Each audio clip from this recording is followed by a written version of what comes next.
Well, good morning, folks. Good morning, welcome. Thank you for joining us this morning. My name is Tim Sink, President of the Greater Concord Chamber of Commerce, and delighted that you could join us this morning for kind of a sobering topic, if you'll pardon the pun. An important issue to business, something that communities are dealing with throughout the state of New Hampshire and grappling with. And today we've had the good fortune of some very interesting information from a study that was commissioned by New Futures. And so we have a few speakers with us this morning, and I think we'll just jump right in. I want to introduce Kate Frey from New Futures. She is the Vice President of Advocacy of the organization, and her primary responsibilities are directing and managing New Futures alcohol and other drug policy, legislative, communications, and community engagement initiatives. Also in her role as Vice President, Kate analyzes state budget policies related to the revenues raised from the sale of alcohol in the state and ensuring adequate and appropriate funding for substance misuse programs and services, works with policymakers and stakeholders to influence spending priorities for prevention, treatment, and recovery. Kate also tracks, analyzes, synthesizes policy, legislative proposals, best practices, and research related to alcohol and other drug issues. She comes to New Future after a 20-year career with the state of New Hampshire, which included serving as the executive director of the New Hampshire Commission on the Status of Women and the State Children's Health Insurance Program Coordinator with the Department of Health and Human Services. Brian Gottlob is the principal of PolEcon Research, which is an economic consulting firm that's located in Dover, New Hampshire. For more than 2 decades, Brian has analyzed economic, demographic, labor market, and industry trends for private sector, government, and not-for-profit organizations. Brian has completed studies on a range of economic, demographic, energy, financial, fiscal, labor market, and education issues in New Hampshire and 30 other states. Prior to founding PolEcon in 2001, he was Vice President for Fiscal and Economic Policy at the Business and Industry Association in New Hampshire. So at this point, I'm going to introduce Kate to the podium. So please welcome Kate. Right. Thank you, Tim. I didn't expect my bio to be read so this morning. It's like, wow, okay. A lot of information there. Thank you so much. It's a pleasure to be here at the Chamber, and I really appreciate Tim inviting us here today. As Tim said, I am the Vice President of Advocacy for New Futures, and we're an organization that works on policy issues at the state level. And primarily up until last year, we really focused in substance abuse related issues across the continuum: prevention, treatment, and recovery. We were founded by funds from the Charitable Foundation to really look at systems change from the policy level as far as substance use disorders. There's a lot of great work that happens at the local level. Ani Stanley, who just walked in, is an example of that. But the idea of forming New Futures 20 years ago was really to look at what needed to happen at a policy level in order to address the issues. And so you have a handout of what we do at New Futures. Much of it is policy analysis that we've talked about today. Through this report, really supporting coalitions, working on community strategies and public education, but a lot of it is really being at the State House and continue to be a voice for people who are struggling with substance use disorder, and also engage our advocates. We have an army of over 500 advocates who really want to make a change in this area. I did also mention that we expanded recently, and this is the second handout you'll have on your at your table. We were approached by our funders to take the model that we've done with substance use disorder, engaging advocates, and do the same thing in a broader audience with health policy as well as early intervention, and focusing on things like full-day kindergarten and strong childcare, because we all know that the earlier intervention and positive early experience you have, you're less likely to make choices like substance use disorders or other negative impacts later. So it's all a really great fit. And so that's a little bit about what we do. we're really pleased to have Brian Gottlob today to talk about our economic report that we had commissioned him to do. Now, I think for a third time.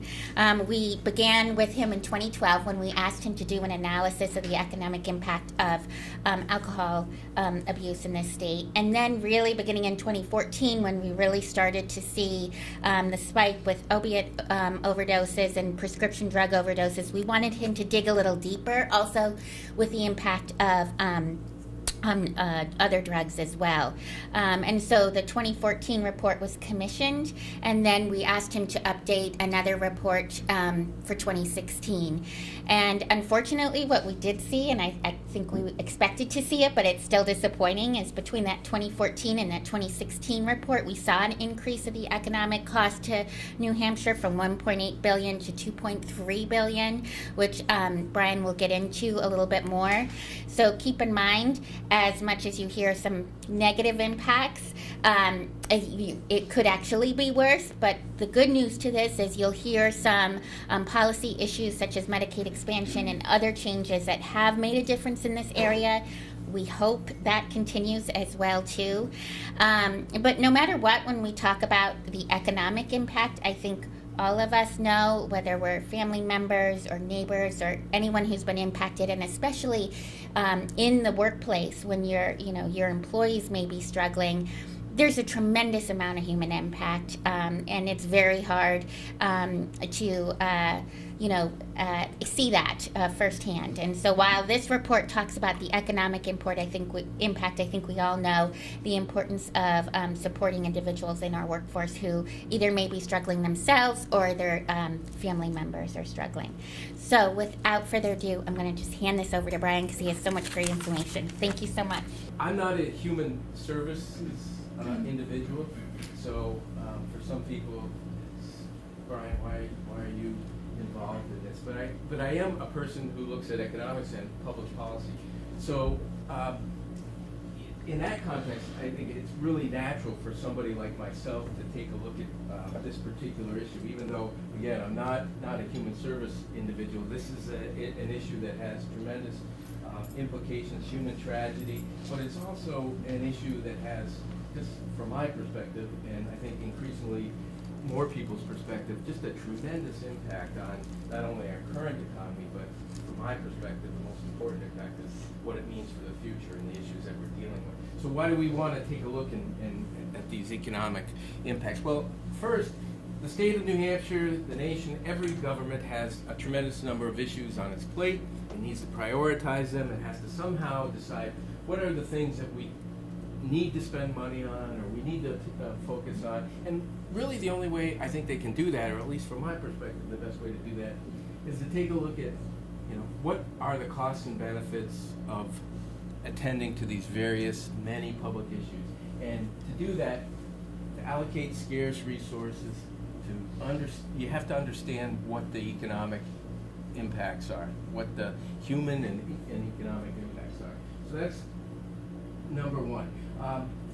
When we highlight this, it allows not only policymakers but also society to say, okay, this is something that we need to make either more or less of a priority. And I think the data here suggests that we need to make it more of a priority.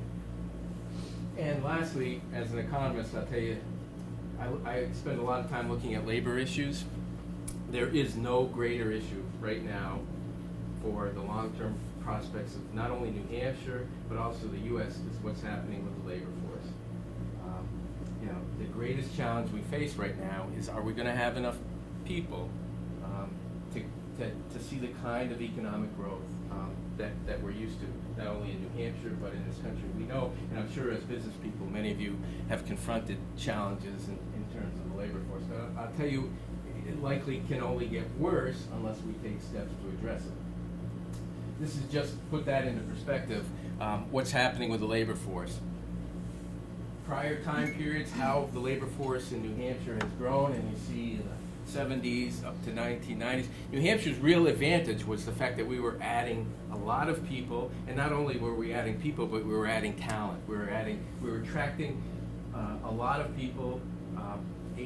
Tell you the typical demographic of who we were attracting: individuals aged 30 to 44, married couple families, probably both college educated with children. We imported our children. You know, we've got by the way, the lowest birth rates of any state in the nation, which has pretty significant implications going forward. We need to continue to import people and import children if we're going to maintain a reasonable median age. Anyway, as we look forward and move forward in time periods, you see that that advantage has diminished to the point where our labor force now has been growing more slowly than the labor force nationally. And as you look, the implications of that growth in the labor force, and things can change. This is a static projection if New Hampshire becomes more attractive. If for some reason our birth rates increase, which by the way probably won't happen, that's a function of having well-educated women who participate highly in the labor force. It's a good thing, it's not a bad thing. I hear all the time, you know, this is a bad, it's not a bad thing. It's a good thing, it's a sign of our success, not of our weaknesses. But this can change, and it can change by attracting more people. The other way it can change is that we can get more people into the labor force who traditionally, or maybe for a lot of reasons, aren't entering the labor force. One way that that occurs is because of substance abuse, and I'm going to show you some numbers. People aren't in the labor force or step out of the labor force for substance abuse, and I'm cutting way ahead here, but I estimate about 12,000 individuals aren't in the New Hampshire labor force who could be in the labor force as a result of substance abuse issues. And that's a significant number. That's about 1.5% of our labor force. So. There's some good news and some bad news. Kate mentioned some of the not so good news. Some of the good news between the data from our 2014 report and our 2016 report, and Kate was right.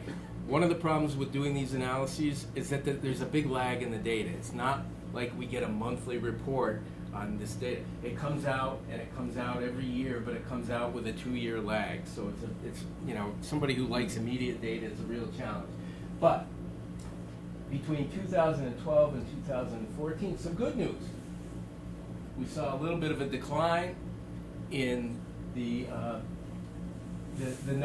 percentage of our youngest people who misuse alcohol and drugs. But the bad news is that we're still pretty much higher than the nation as a whole. We also saw some declines in New Hampshire in the 18 to 25, which has been a big problem for us. You can see how much higher New Hampshire is in terms of our drug misuse problems in that age group. So those are positive things. We saw some decline. We're still high relative to the nation. The bad news is we saw a pretty significant increase among older population, ages 26 and above. And again, this isn't my specialty, but you can speculate. We know there's a lot of prescription painkiller issues that seem to be affecting a larger demographic. You know, we used to think of individuals who were drug abusers, drug misusers, as kind of a marginal group in society, a younger group. You know, we cared about them, but they weren't in the mainstream of society. What we're now knowing is that this affects much more a broader demographic, and it's much more part of the mainstream of our society. Just to put it in perspective again, in 2012, we were sort of in the middle in the percentage of our population that had, you know, substance abuse, substance misuse problem. Sort of in the middle of the pack. But when we jump ahead just a couple of years later, we're now to the point where we're the second highest percentage in our population of any state in the nation. Second only Rhode Island there. We know that opiates and opioids have been a big part of the recent increase, and you can see the data here, which shows a couple of things. One, the number of people that sought treatment at treatment facilities that accept some government money. So this doesn't include all the people. It doesn't include people who attend private rehab facilities or seek treatment at private facilities that don't take any government money. They don't have to report data. But it's got the red line, which is the number of people who have sought treatment for opiates or opioid abuse, and the black line, which is among all people who have sought treatment, what's the percentage that have sought treatment for opioid? So you just see what a dramatic increase we've seen in that particular problem in the state. And while I didn't look at the national data, I'm sure the national data it reflects a similar kind of trend. We know this is the headline number that we see all the time in the news. I cannot think of a week where I haven't in my local newspaper read about one or more overdoses or deaths. I mean, it's almost like every day, not necessarily a death, but an overdose, almost every day, and that's just reflected here, and the number of drug deaths. And you see it how much it's jumped in relation to alcohol deaths. Just that's just an incredible change over a few year period. This is not a particularly good statistic, but New Hampshire now has the third highest rate of drug-induced deaths per 1,000 residents. And this is, 2014 data. We hadn't even reached the peak of our increase. So not a good sign when you're behind West Virginia and New Mexico on almost any metric, unless it's maybe energy production. Coal or oil production. That's the only one I would want to be higher or near them. So, jumping ahead, what's the cost? The issues that I get asked are, how do you estimate these numbers? That seems like it's an unbelievable task. And it is a big task, and I didn't bring charts to explain. I do have a little bit of a kind of a flow chart, that algorithm that shows how we go about doing this. It's not an easy task. I will say over the 3 reports we've done, the methodology continues to improve, and I feel good about that, but it's still kind of an issue, particularly with related to drugs, where it's a little bit more difficult. A lot of research has been done on alcohol abuse over the years. We've known it to be a problem for decades. We know it affects a broad segment of society, so there's a lot of attention on it. Drugs not the same. We're just now realizing how broadly the issue of drug misuse affects our society. So we're starting to see more attention given to it, more data. I think I cite this in the report. There's all kinds of data in terms of the number of people and traffic accidents that are caused by alcohol misuse. You don't get the same data with drugs. We're going to start seeing it because you're hearing more and more about that. That's just one very small example of how attention about the problems of alcohol has been focused for a long time. The data is better, but when it comes to drugs, it's not. So I kind of underestimate. I think we underestimate the cost of drug misuse in society. There just isn't enough data to make the estimates as accurate as I would like. But anyway, 2.36 billion, and that doesn't include the 600 million for mortality. What is that? That's not included because that's cost of a lifetime. 1 year's worth of deaths that are associated with alcohol and drugs. Over 600 individuals, when they die, calculate how much they would have earned for the remainder of their lives based on when they die at what age, and you figure out a number. It's a lifetime number, so it doesn't fit. It's not quite an annual figure. The rest of these are actual annual costs. And the biggest one by far is productivity. What it costs the economy in terms of people not participating in the labor force or people being less productive. But there's also other very significant medical care, breaking out what does it cost in terms of things like cirrhosis, all the medical conditions that are result from alcohol, and fewer of them with drugs. That's another area. We associate with a lot of accidental things like overdoses, but we don't have kind of that same level of knowledge of the long term. What does it mean to medical costs? How does it affect different diseases? We've got that information for alcohol. We have much less of it for drugs. Obviously, policing and criminal justice costs, which is the one area where drugs does have a much bigger impact than does alcohol abuse.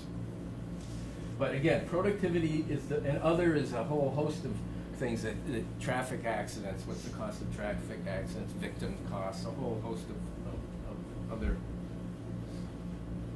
So I'm going to focus a little bit on lost productivity because that, as business people, many of you are business people, most of you are business people, it has such a tremendous impact. And I can tell you, I have not spoken to a human resource person who hasn't said, I always ask them, I say, do you know what kind of issue this is in your business? And all of them say, Brian, I know it's a problem. I can tell you in specific individuals, obviously they don't, but I know everybody knows the issues.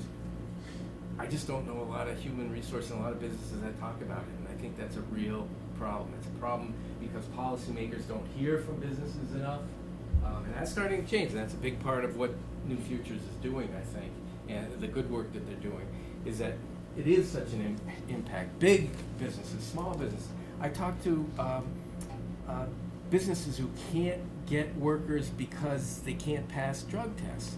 I spoke to an individual who actually does testing for businesses, and he said, Brian, we're seeing failure rates of 30 to 40% or higher. And for some industries, that's just a huge, huge impact. Not all industries, but some. So how does it affect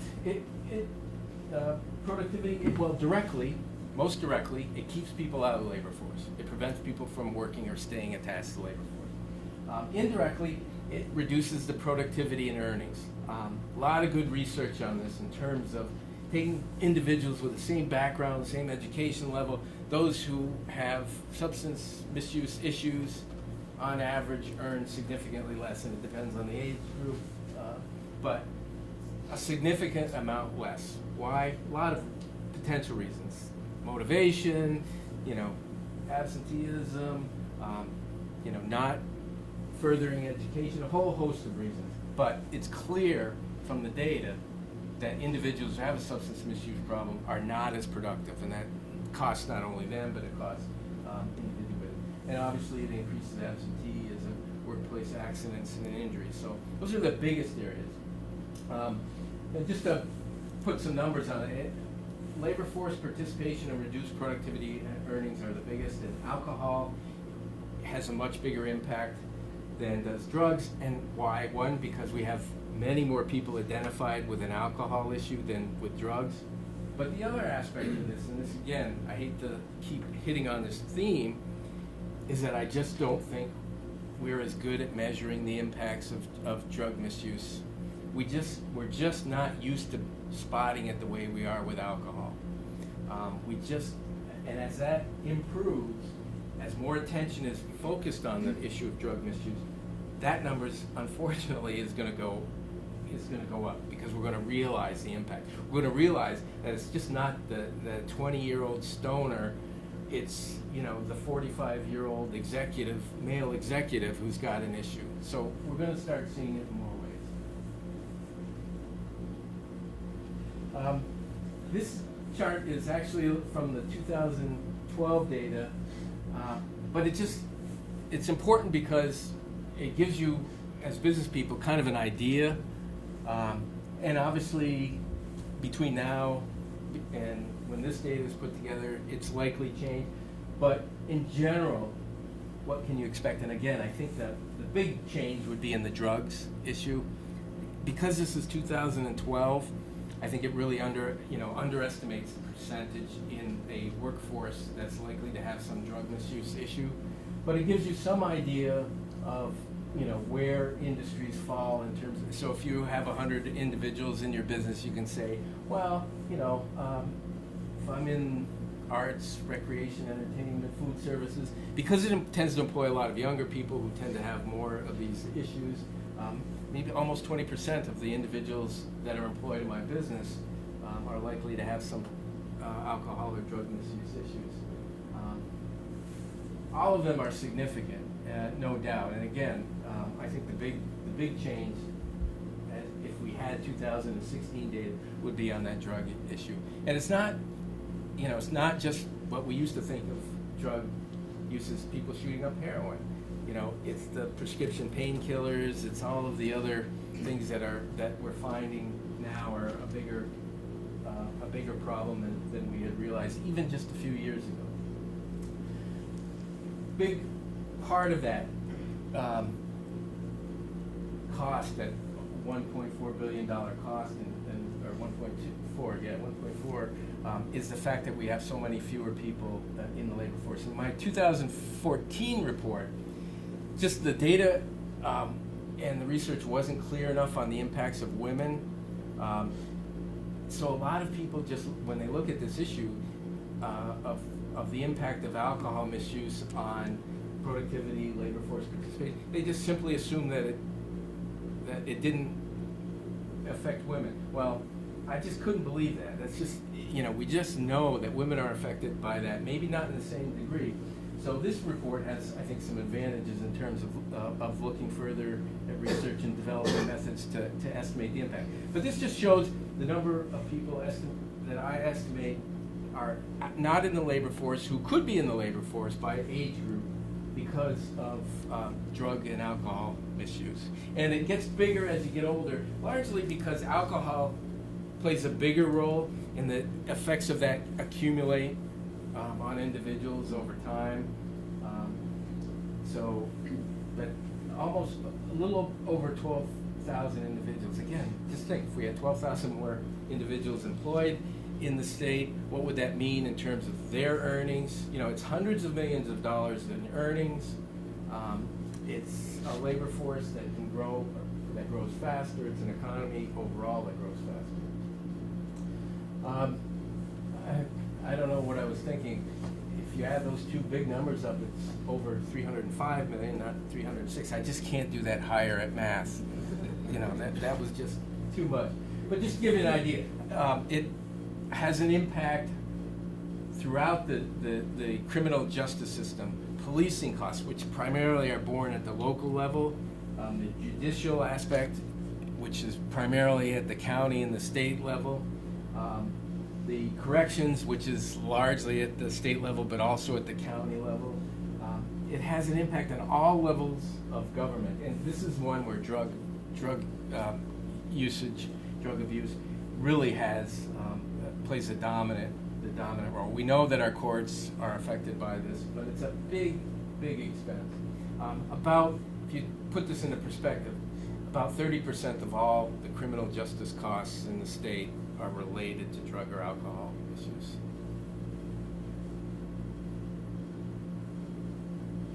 So, one of the things that's pretty clear when you look at all these numbers as much as I have is that the best way to deal with this is through prevention.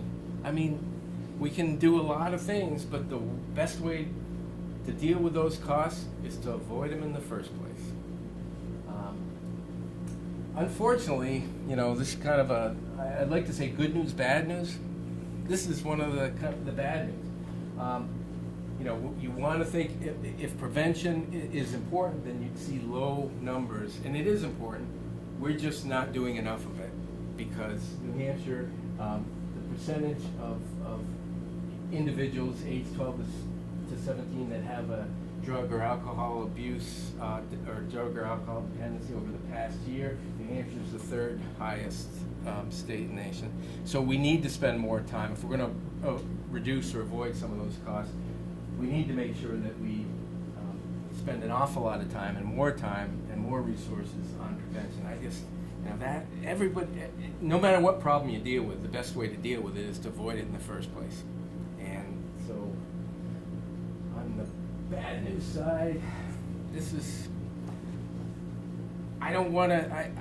I probably shouldn't get into this issue, but one way to assess kind of, how we're doing on this prevention issue is to look at attitudes. And this is just a measure, it's National Survey of Drug Use and Health, of the percentage of individuals ages 18 to 25 who think marijuana use can be a problem. New Hampshire is lowest. So that's, when you take a look at, we're kind of in a range with a lot of states that, Maine, which has just passed marijuana, Vermont, which is debating it, and Massachusetts, Oregon, Washington. So when I look at those states, what's one of the characteristics of them? They're all states that have legalized or recreational use of, that's not purpose of this report, but I think yes. What's the timeline on these numbers? This is 2014 data. Okay. But, so, one or two of these states hadn't passed, but it gives you an idea of maybe where we're headed. And so that's a little bit troubling. Again, when they're looking at prevention, and the issue of prevention. If you can't prevent, then treatment. And this is just an estimate of, right now, in the data that before the Affordable Care Act, before Medicaid expansion, New Hampshire treated about 6% of the people, of the individuals who were in need of treatment, identified as needed treatment, were receiving treatment. That put us second lowest of any state in the nation, second only to Texas. But if you take a look at what the costs are versus how much it costs to provide treatment, and there is a wide range of costs, so you have to use an average. And not everybody who receives treatment is going to be successful, but a percentage will, and the best estimates that I've seen are somewhere in the order of 50 to 60% effectiveness. So if we increase treatment rates to the point where I'll tell you some of the best states are in this range, but for every 10% of the individuals who are needed treatment, receive treatment, I estimate somewhere in the order of $80 to $90 million is saved annually, and that's net. So the cost would be 30 million, but we're saving 120, and this gives you an idea of scaling it up. So,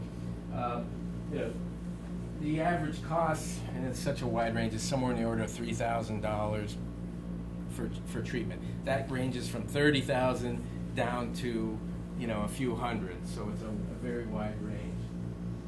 But anyway, there is a clear payback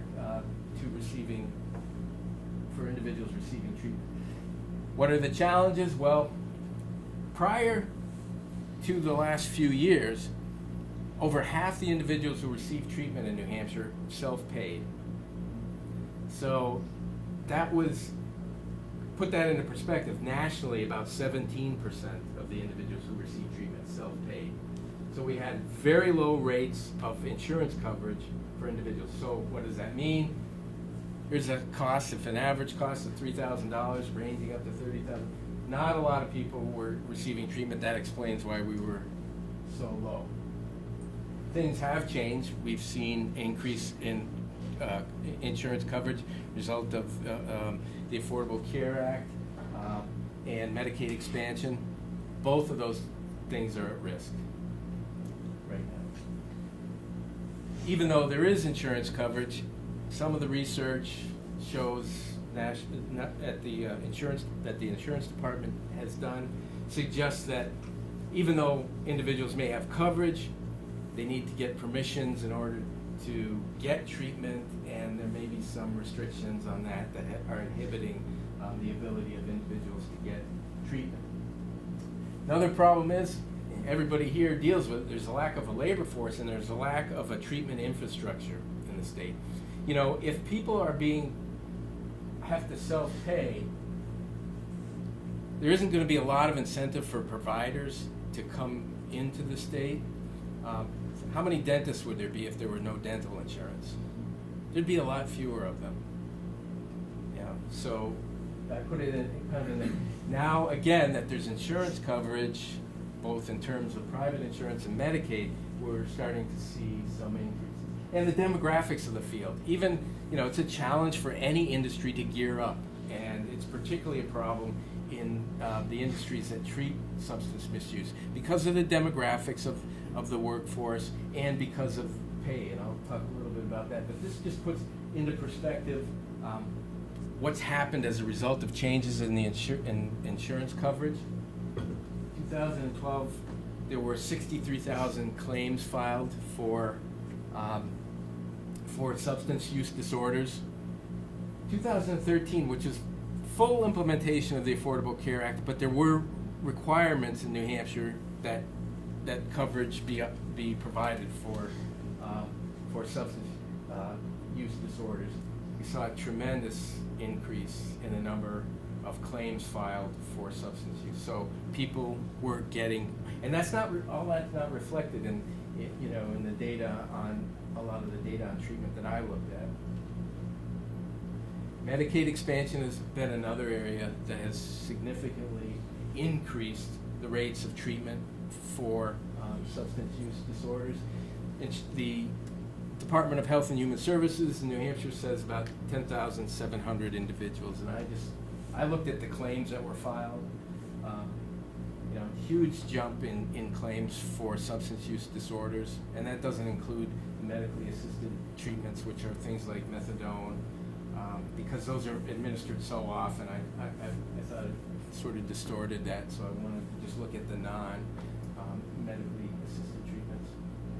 I mentioned that now that there's insurance coverage, in theory, we should start seeing an increase in the number of treatment providers, the infrastructure in the state. That's been a big issue. People talk, well, if we have it, you can add resources for treatment, but if you don't have the treatment infrastructure, it's not going to do you a lot of good. So it's taking time, but we're getting there. The infrastructure is increasing. And this is just a measure of the number of treatment facilities in the state of New Hampshire. And you do see, it kind of increased and it dropped after the recession, and now it's picking up again. And why is it picking up again? I would argue because there's some assurance that there's going to be funding to pay for these treatments. Again, if it's all self-pay, it's a little bit risky for treatment providers to move into the state or to expand in the state. And the same thing's happening with the workforce. You see kind of the nadir here in 2011, and it's been increasing. So it is increasing. It's increasing maybe not as rapidly as we would like. It's probably not increasing as much as you'd expect based on the number of claims that are filed, but it is increasing. I mentioned another challenge is the workforce. I do a lot of looking at the labor force and the workforce, and one metric I came up with is who's going to be affected by retirements over the next decade. So I looked at the percentage of workers, the ratio of workers who are younger in a industry versus those who are 55 and above, older industries. Because what that tells you is over the next decade, you'll probably see a lot of older workers retire. Are you going to have a younger workforce that can, help maintain that labor force? And I actually did this. These are broad aggregations. I actually did it for a couple hundred industries at much lower level, but obviously I can't put that on there. And you see, New Hampshire, on the whole, is about even, but some of the primary providers of substance use disorder treatments, psychiatric substance abuse hospitals and ambulatory healthcare services, are going to face challenges over the next decade in terms of the labor force. The other significant challenge, this is the last slide before I take questions, is the pay in the fields. When you look at healthcare, some of the subcategories, sub-industries in the healthcare field, obviously ambulatory healthcare services is a lot of physicians, dentists, so they're pretty high pay, but when you get down to developmental mental health and substance abuse facilities, the pays tend to be much lower. Other ambulatory healthcare services, outpatient care centers, psychiatric stuff. The pay scale in the healthcare field for individuals, this is individuals with similar, at least a bachelor's degree, there just aren't a lot of incentives right now based on pay to staff those facilities. So the big issue is the infrastructure, developing, we're seeing that, but the challenges are we going to be able to staff? No, you folks all deal with staffing challenges. I would argue the challenges in this particular industry and a lot of healthcare industries are among the strongest. I actually didn't put in a chart here, but I ranked industries in terms of the difficulties they're going to be facing, I think, over the next decade in terms of workforce, and healthcare was by far at the top. It's going to face the greatest challenge now because it has somewhat of an older workforce. A lot of talent's going to be leaving. For many people, it's kind of costly to enter because of the education and training, and so they will face significant challenges. And with that, I'll stop, I guess, and take questions. Brian, when you did Hampshire comparisons Yeah. to other states, Yeah. the issue here, we're like in the top 3. Yeah, I know. Is there any indication in terms of why that is? Kate is going to answer that because that's not my specialty, but. So, I mean, I wish, well, I had an answer for you, that it was A, B, and C. But I think those of us who are in the field of prevention, treatment, and recovery and been doing this work for a long time, to some degree, the tsunami that we're in, we predicted it a long time ago. And the cost that this, I think, are second to last as far as the investment in everything with prevention, treatment, and recovery with substance use disorder. Even though this state has a law in the books from 2000 that 5% of alcohol, gross profits from the sale of alcohol is supposed to go to prevention, treatment, and recovery, that law was actually in place since 2000. It's only happened 1 year, and that was in the first year. Much of those funds have been diverted to the general funds. So the infrastructure that we needed to just deal with the issues, at that time or, previous to this opiate epidemic, we just never had. And so now it's like, I use this, we're swimming into the tsunami with this tiny surfboard because we don't have the infrastructure in place. So I think that's a lot of it, is we're playing catch up. There's some great things that have been happening, some great policies that have been passed. Medicaid expansion obviously is right up there, but we have a lot of work to do to really meet the needs now to where we are in the middle of this opiate epidemic. Does that make sense? Yeah. Big picture question. These are all symptoms of the problem. What's the problem? Is there some common denominator that says these are the folks that are more likely, or there's some trends or indicators that we can see, say early intervention, preschool engagement, all of that helps to defer or avoid these things. But for those in the older age groups that may have had those opportunities, is there a common denominator that's really the problem? Is it, the lack of the nuclear family? Is it economic pressures in the communities? Are there a couple of key factors that you can focus on and say, this is the problem? These are all symptoms. Good that we're addressing the symptoms and trying to get more data to understand how to refine that. But what's the problem?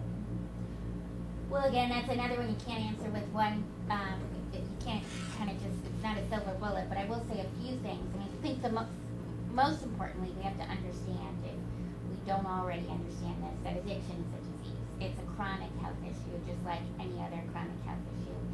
When Brian showed the chart of, as far as, what we see as treatment effectiveness of 60%, and we often hear, well, they'll just, why are we doing this? They'll just use it. It's actually on par with any other chronic disease, and it takes a few times to for that treatment to work. So I think understanding addiction as a disease is important. So much of what you said is true. I mean, there's genetic factors, of course, but a lot of it is environmental. We have learned so much lately with data, with early childhood, as far as ACEs scores, adverse childhood experiences. If you have a high ACE score, and this could be because of abuse in the family, divorce, number of factors. The higher the score, the more the likelihood of choosing, choices like substance use disorder or falling down that path. So really having an infrastructure in place, even those 0 to 3 years, a strong, that's why early childhood and supporting child care efforts are really strong, full day K, things like that. And prevention, I think we often think about it in high school and junior high. It has to happen long before that. And then you talked, kind of later in life, that's really where I think the workplace fits into it a lot too, is that we need to have really kind of strong policies to support individuals who are either struggling or their family members are struggling. We're hearing a lot about presenteeism, somebody who's in the workplace but actually isn't there because of all these things that are going on. So policies like paid family leave and employee assistance programs. So it's hard to look. There are a lot of symptoms, and so we could say these are all the symptoms, but I think what we have to really look at is the ways to approach those either to prevent them or to help those who are in the midst of it. I thought the slide surrounding perception of risk or attitude was very interesting, right? I think that's the one that maybe gets closest to cause. Did you happen to look at, it's just interesting too, because you have a grouping of New England states, you have the northwestern states, you have Colorado sitting down there at the bottom. Is there a correlation between those states, right, and perception and the percentage of users in the other chart? Yeah, I mean, I think there is. I haven't done the actual statistical correlation, but when I look at the states that have legalized, and there's a strong correlation with those attitudes. Again, Maine, Colorado, Washington, Oregon. The attitude tends to follow, the behavior tends to follow the attitude. So I related to the previous question, the big picture issues, attitudes make a difference. If you have a casual attitude toward drug and alcohol usage, then I think you're more like, what's interesting, you look a lot of these states that are, thought of as Bible Belt states, where there's kind of this moral aspect to it, tend to be lower on these measures. So there is an attitudinal aspect to it. Another area is, I'll reflect personally, I hate taking anything into my body. I if I have to take a drug, it's like the minimum amount. But there's plenty of people who, and now, it's just kind of accepted to take things to relieve pain, to relieve stress, to help you sleep, whatever. And I apologize, I mean, I don't want to get on a moral high horse. It's just, I think that's an attitude, and I think that contributes at the upper limit, when we see problems of reaching, of prescription pain, killer abuse at older age. It's an attitudinal thing. So I do think there's a relationship there. So when I put up this chart and I say it's probably kind of sensitive, I believe that attitudes make a big difference.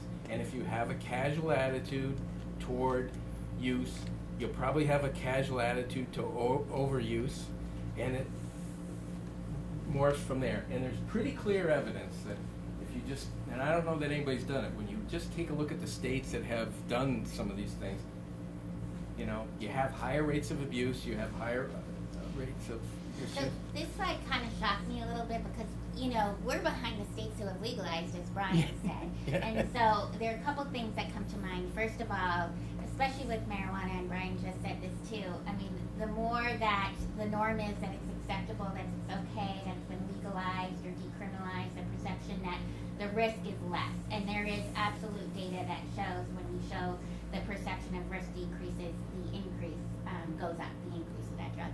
What's concerning about New Hampshire is we're always in the top 5, and not for good things. As far as youth use, it's the worst, having the really significant rates of high youth substance abuse, and one of the highest for marijuana. So this is another thing where we've always been behind the game a little bit with prevention. I think that is directly reflected there because we've really never captured, the concern about it to begin with, and now it's becoming more and more normalized. The next step would be to tie marijuana use to the opioid. Yeah, and I think there's more of those kinds of studies. A lot, one of the things about the whole legalization and decriminalization debate is that we're just really early into the, that stage. So as more years, we'll be able to follow what happens in those states. We're just now, a lot of these states, it's only been a few years. So we don't know what the longer term, which is, from my perspective, argues, and this isn't my role here or with New Futures, but is to be cautious because we've got a real life natural experiment going on in many states. I'm an evidence-based guy, so I would want to know what the likely implications are before I made a decision, and the best way to do that is to look at the real life experience. There's rhetoric on both sides, all crazy, but soon we're going to have evidence. And I think we do have evidence, early evidence in some of these states as far as youth use, drug driving rates, and actually a lot of employer concerns about finding workforce. Colorado, there was an article in the paper not too long ago where it was actually looking outside the state to fill some of these positions. But Brian's absolutely right. Any kind of public health change we see 20 to 25 years later but already we're seeing indicators that are of great concern. Two things. One, like tonight, my son is graduating from his DARE program, and he's in 5th grade. So, it's out there at a young level. So I think that's good. I guess from my perspective, if substance use disorder is a disease, it's a dirty little secret that nobody talks about. When somebody has cancer, they probably wear a pin. Everybody wears pin. Everybody walks. Everybody donates. If we could treat these people, and it's not a death sentence when you have a substance use disorder, why isn't there more attention being brought to that? Why isn't there more money coming into that? If you're saying we need insurance to attract the substance use disorder facilities, there's insurance pays for cancer treatment, insurance pays for all this stuff. I mean, and some of those are terminal. There's nothing that can be done. Why isn't there more money? And is it just because it's a stigma attached to it if you come forward and say I'm an alcoholic or I'm a drug user recovered? I mean, you see it in the debates over, the Affordable Care Act or Medicaid expansion. You include things like substance use disorder treatments in all healthcare policies. Somebody who doesn't need that is going to be offended and say, why am I paying higher premiums because of this, and then it gets... That's a stigma. It is a stigma. Nobody says, well, because cancer's in there, I got to... Right, exactly. But you know what? And there's no upside to the fact that a broader segment of society is misusing drugs, but what we know is that it's not just the marginal member of society that I talked about, the 20-year-old stoner. It's the 45-year-old male executive or the 50-year-old house, whatever, or 35. And so it becomes harder and harder for, if you follow some of the public debates, when they talk about the insurance treatment coverage, why should I be paying that? Those people are our relatives and our neighbors. It was very easy to stigmatize when it was the drug subculture. It becomes harder when it's a broader, and that's, to me, there's no good benefit. But the more we realize that this, particularly the drug issue, alcohol affects everybody. Look, it is not marginal members of society only that are affected by alcohol, and we know that because everybody knows somebody who has an alcohol issue. For decades, drug misuse, we thought, affected those people. You just, not people that I ever hung out with, but now we know it affects a lot. So it will become harder. It's not an answer right now, but that stigma will lessen over time, I think. But it's still a big issue. I wrote down you said so many good points, but I didn't write it down so I wouldn't forget it. Absolutely, stigma is one of the biggest issues and something that we have to overcome in order really for it to be normalized and understood. We've come a long way with that, and that's exactly one of the goals of New Futures is advocacy. We're really, we're fortunate and in a very unfortunate situation right now that we've had more and more people come forward telling their recovery stories. A lot of parents who have lost loved ones or kids who are struggling, they are our #1 advocates right now saying, enough is enough.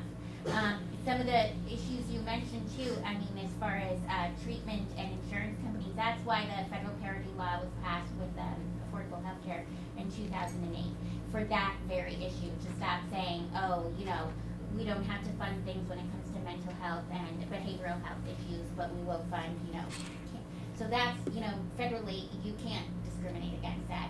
Are we there 100% yet? A lot of what the work we do is with, health insurance to knock down a lot of the barriers like prior authorization that still exists. So we have a long way to go.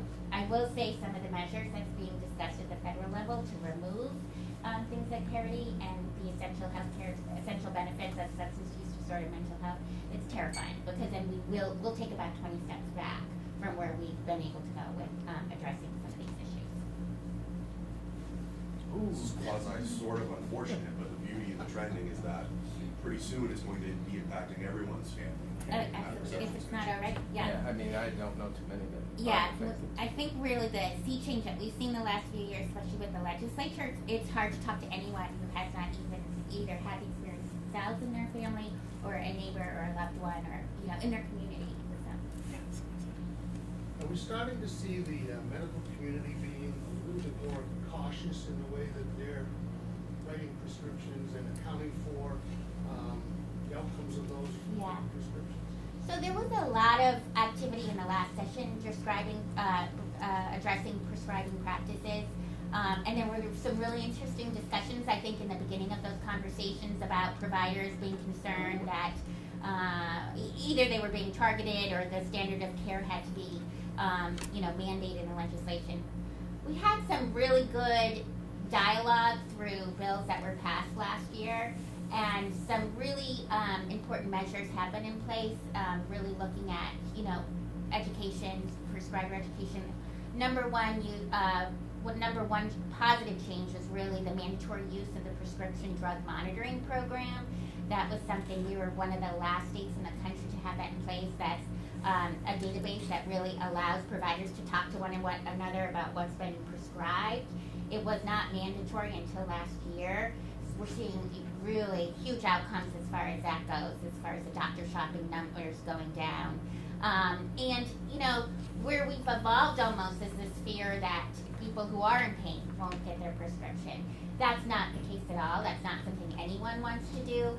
But through the Board of Medicine, they're, very strict, not strict, but there's guidance about, informed consent, things like that providers are expected to do. So I think our numbers are going to look a lot better in the future. And it really did turn out to be a partnership in these discussions. And I think it started out a little tense.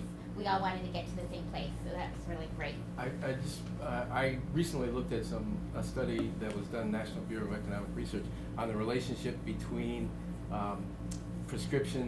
written prescriptions in a state and drug misuse in the state, and it's pretty striking. There's a clear relationship between the number of scripts that are written for things like prescription painkillers and percentages of individuals who have a drug misuse problem. So I think the data is becoming so clear now that for a long time there was resistance from physicians and the organizations that represent them, that now the data is just becoming so clear that it's going to be really hard for there not to be movement on that issue.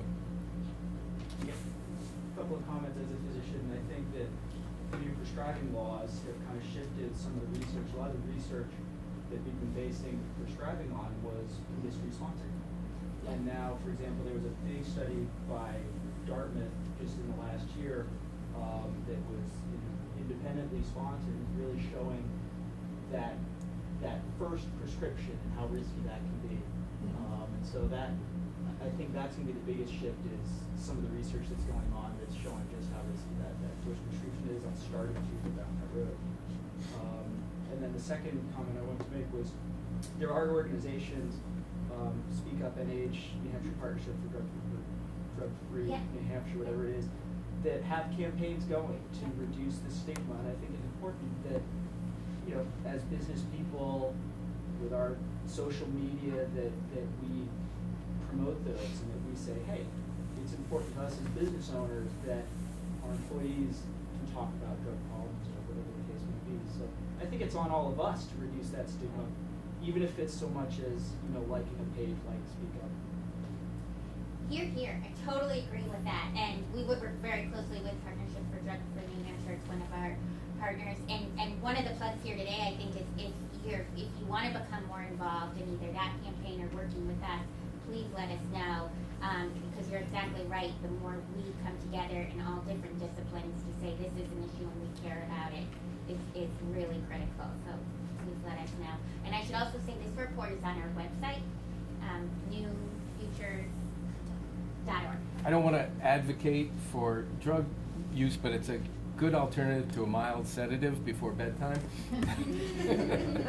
The report. The report. Wait a minute, what did he just say? I'm doing my part to reduce.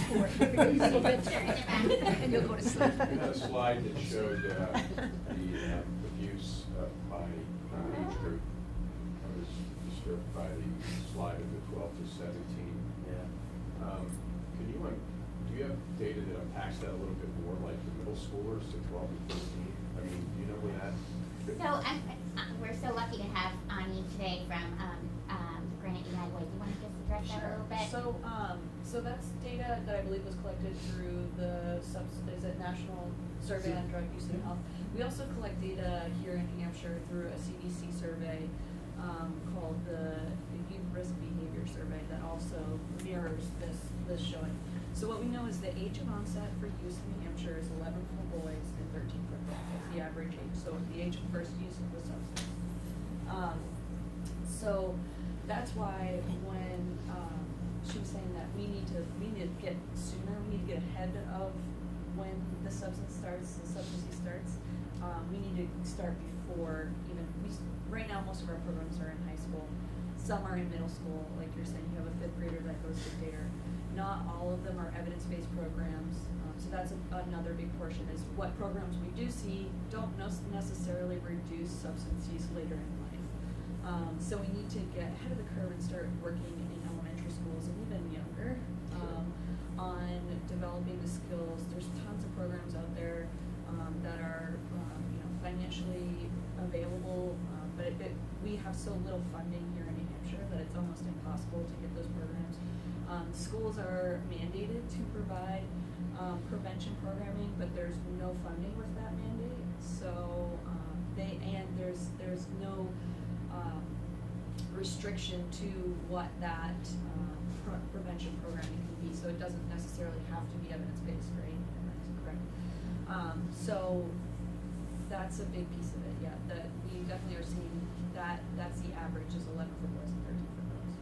Which brings me to just a second question. I don't know that I've seen any study, an attitudinal study on this, but I know a lot of the folks that I've talked to over the years, I've worked in the not-for-profit sector, so when I'm talking to donors, I find that a lot of people don't really break out the difference between prevention and treatment when they're thinking. Right. And if you look at this study here, the correlation, I can take some folks that don't work in this sector and they have said, well, look, your treatment cost of those have increased, spiked significantly, and it hasn't helped because the usage has increased significantly. And so you had a slide about prevention up there, and I guess where I'm going with this is that I would love to see more data on that can help us in the not-for-profit sector so that we can build a better case for the importance of prevention. And so if you can direct me to anything that's available that can help us when we're doing any longitudinal studies that exist, I would welcome those because that's going to be helpful for me in my marketing so that I can, we work with a lot of young people and we know that we're diverting. Life choices are changed significantly. The trajectory for life in that early years is paramount. Yeah, we can get you a lot of information that's well documented. Every dollar spent on prevention, all the way up to, in some cases, $13. I think we said 17. $17. New Hampshire specific data? I don't think that. I don't know if we have New Hampshire specific, but I just moved to New Hampshire, so yeah, I'm but I think it would be pretty standard across. It's just one of the things that we do know right away is that the most cost-effective way is prevention. And as Ani said, the earlier the better. And in age-appropriate ways, obviously. But, we are just learning so much about, even in those 0 to 3 years, about how we need to have a supportive environment, nurturing environment, healthcare. It just makes such a huge difference in the end. So we can definitely recommend. And looking at seeing a difference over 2 years is tremendous. Normally when we look at public health issues, we don't expect to see differences over that short of a period of time. And when we look longitudinally at when prevention efforts started in New Hampshire, where the rate of youth alcohol use was, it was at 44.9%, I believe, or 49%. And we reduced it to 29% in less than 10 years. And that's huge, to be able to see that kind of reduction, statistically significant reduction. But we were only funded to work in alcohol for many years. So that's why we saw the biggest reduction. But we also saw smaller reductions in other substances, even just focusing on alcohol. But there are so many, really, we were talking about causes earlier. There's so many different causes, but we know that some of the protective factors for substance use disorders are having places for kids to go that are safe, that teach them how to make healthy choices, that teach them how to deal with stress, coping mechanisms. Building resiliency in all ages, all populations is a great way to reduce substance use. So we're seeing more of that, but we need to continue funding those initiatives. I hate to cut this off, we are at 9 o'clock, but if Brian and Kate would be willing to stick around in case anybody has any further questions, I'm sure they'd be happy to do so. So I want to thank Brian and Kate for this very informative presentation. And thank you all for coming, have a great day. See you. Amazing.